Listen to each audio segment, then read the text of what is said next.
name is Ethan Ross. I do make music. That's pretty much the bulk of what I do. And everything else that I do, whether it be writing or just going out and talking to people, it all goes back to my music because at the base of it, I just like to connect with people. My mother and everyone in my family actually played a big role in my life. I mean, as everyone, but mine especially because I've had like a very small family. So we all like spend a lot of time, I guess, seeing what made us uncomfortable about each other. And so I always had like a lot of aspects about my personality that were a little strange. And so my mother, when she noticed this about me, she was like, if you just let it out on a piece of paper, like it would end up being really good and you would create something of quality. And at first I was skeptical, like I'm probably not gonna be able to express myself. And you know, I would write and write and write, and it didn't really make sense to me until I started using it to create art. So when I started turning my poetry into songs and into music, everything really came full circle, and I really found a way to deal with like all my anger issues and everything. And it took me a very long time to do that. So I began having panic attacks, and it really changed my life because I started to heavily question whether I could even proceed in a music career and whether I could do anything, because it would take a toll on every basic thing I would do throughout the day. Like I wasn't able to sleep, I wasn't able to eat properly, I wasn't able to do anything really, to the point where I couldn't go to school. My job wasn't having it with me, and I knew that if I tried to explain it, people just wouldn't hear me. Because at home, I was so used to trying to describe my panic attacks to my parents and my sister and to my other family members.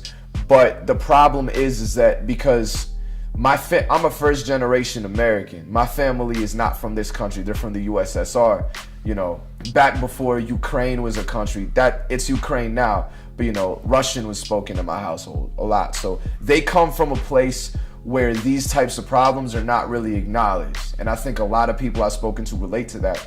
So at home, when I tried to describe what a panic attack was, they weren't really having it. My dad basically said, be a man, deal with it. And my mom just said, like, this doesn't make any sense. And my sister just said, like, how are you supposed to tour? How are you supposed to do things an artist does if you're having anxiety about literally nothing? Because people would ask me, what are you so anxious about? And I don't know what I'm anxious about. I don't know that I just know it's there. And like my heart would race, and I'd just be up really late at night, like even with things to do the next day. And I'd be up like 4 or 5 in the morning, literally feeling like death for no reason.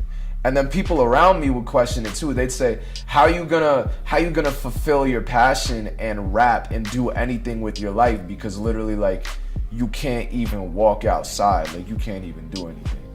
I hear a lot of people say that because they have anxiety, they can't do this, that, and the third. Like, I talk to people all the time at colleges and whatnot. They say, I want to perform on stage, I want to rap, I want to sing. I'm too nervous, I have too much anxiety, I have panic attacks, I have this, that, and the third. But I remember a few years ago, instead of me saying that about myself, I didn't even have to, because other people around me were saying it for me. Where they would observe me, they would take a close observation of me, and they would say, this boy, Ethan, he has 0 star power, he's not confident, he doesn't have stage presence, he has no energy on stage, he always looks out of breath, he always looks like he's going to fold, like he doesn't look like he's cut out for this. I had my mentor tell me to quit while I was ahead. My mentor looked me dead in the face and she said, you are not going anywhere. And I didn't know if she said that because of my lack of work ethic or because of my panic disorder, but I could tell you that my lack of work ethic at the time was coming from the fact that I doubted myself because I didn't know how to deal with my anxiety.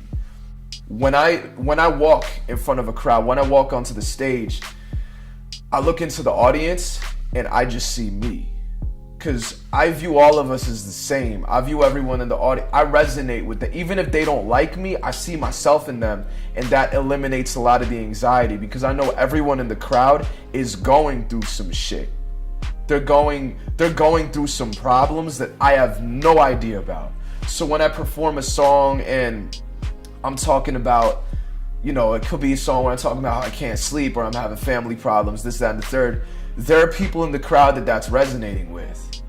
And once I started making solo material and I started delving more and more into my personal life, I had people way older than me, years older than me, coming up to me saying, this song helped me through a hard time. Or I heard this song and I burst into tears. And I never thought that would happen. So with people noticing my music and A&Rs hitting me up and radio stations playing me, it doesn't make me surprised because I put my soul into my connections with people every time I talk to somebody. And when I record a song, I make sure that when I'm behind that microphone, I use these words to connect with tens of thousands of people. So, you know, I pray for my success, but at the same time, I know I put in the work for it. And day in and day out, I'm going to do everything in my power to make sure my voice gets out, because I know that when I have an even larger fan base that I do now, when I'm selling out stadiums, large venues, I'm going to be doing it for the right reasons. And I'm going to help kids realize that they can be so much greater than what everybody else told them they can be. I have a song called Cocaine. It's not about cocaine. Ironically, a lot of the song actually reflects how I don't want to do drugs because I naturally have a lot of adrenaline flowing through me at all times, which could be linked to ADHD, but I'm not entirely sure. But the song, despite how some people might think my subject matter is odd, or some people think my choice of words is odd, the song did reach the right set of ears, and it has been played on Hot 97 multiple times, and currently is racking up thousands of views online. And soon it's going to be on all platforms, and I can't wait to share it with every single person, because I feel like as much as it is a catchy song with a hook that gets stuck in people's heads, I feel like the type of voice that I have and the type of vibe that it puts out is something that can uplift people. And I've had a lot of people DM me on Instagram and just talk to me saying that song specifically and a few others have helped them when they were in times when they needed something. So that means more to me than money or anything. My name is Ethan Ross, and I'm not my anxiety, neither are you. Stay up.